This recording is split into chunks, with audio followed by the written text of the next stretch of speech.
All right, everyone, it's time for a story you probably didn't actually hear about, which is that a man was actually thrown in prison in Colombia, in Bogota. He was a Cuban, illegal immigrant to Colombia, which is funny.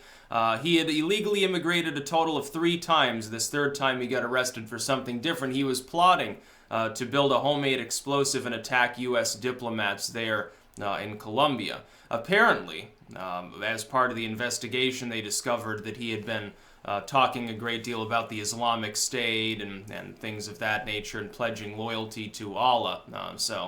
This would be classed as a plot within Islamofascism, not one, like usually if you're talking about like something happens in Colombia, Venezuela, whatever, usually you're talking about a socialist or an individual who's motivated by communism, something like that.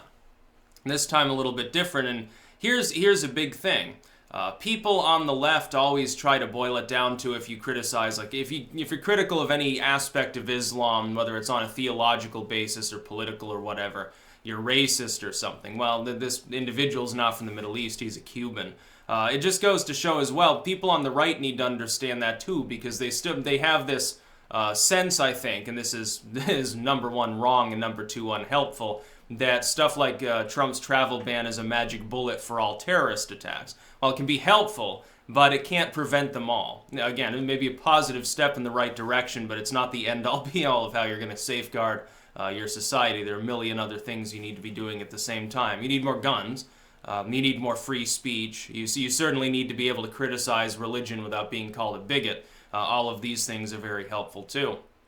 But he had gone there in the first place, and I guess he had lied on his visa or something, his application, so they kicked him out back to Cuba. Then he went to Ecuador and crossed from there into Colombia illegally because apparently it's visa-free travel between Ecuador and Cuba. I didn't know that. Maybe the Colombians need to talk to the Ecuadorian government about the wisdom of having that situation continue in their specific case with Cuba. And then he goes there and gets kicked out again, and then goes there for the third time. He's trying to become a dishwasher, I guess.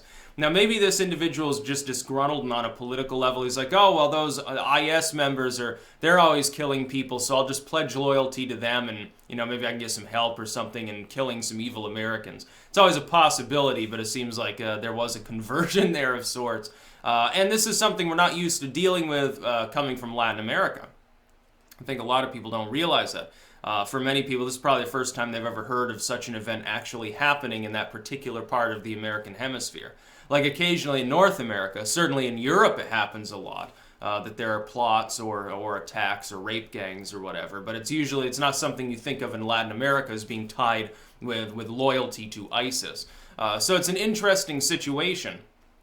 I'm wondering what the actual response will be. Apparently, the U.S. Embassy didn't even respond to it. They're like, no, we don't have anything to say on this matter. Yeah, somebody with ties to, a foreign, the Islamic State, was planning actively to, bomb us, but, we're not going to say anything. We have no response. Let the Colombian authorities handle it. By the way, I wonder if the average American realizes how close an ally Colombia really is. I wonder if they understand that. It's like they've had to put like soldiers on the border with Venezuela. See, Colombia's in a difficult situation. You've got a downturned Brazil, which has problems, and by the way is still a shining example of stability compared to parts of Latin America, which is not a good thing.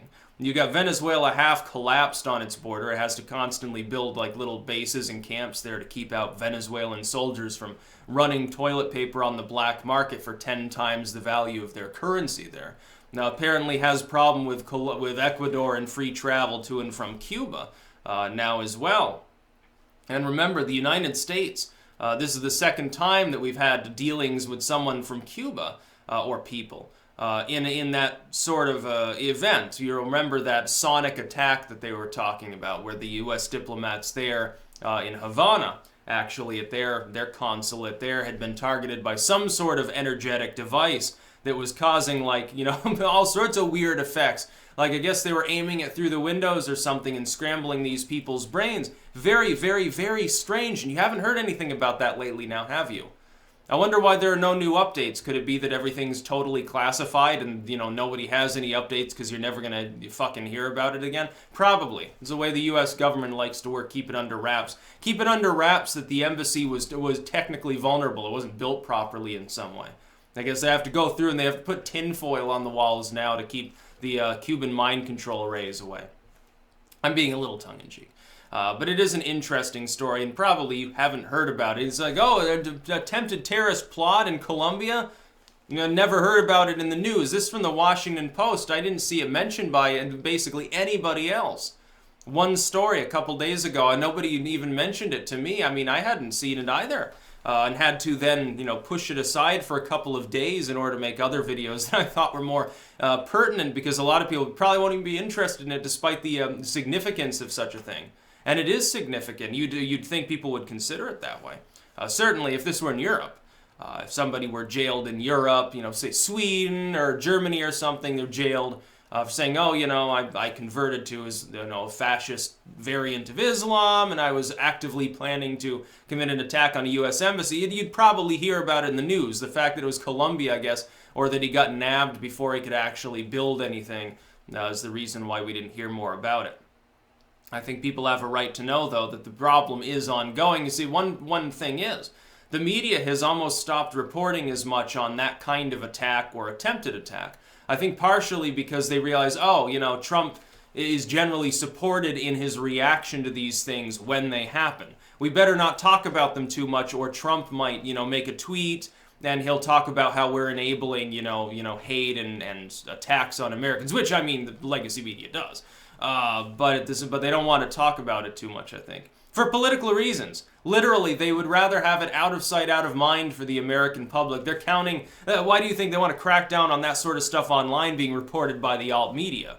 By YouTubers or bloggers or something? Well, it's inconvenient for them. Then, they can't clickbait about it because Trump defeats them. But at the same time, they don't want us to be the ones breaking the story and actually analyzing it, because then people get the correct idea, which is, hey, this is actually a problem. The media is being complicit when it ignores them for political reasons. So I think there's a little bit of that in there as well. That's about all. Peace out.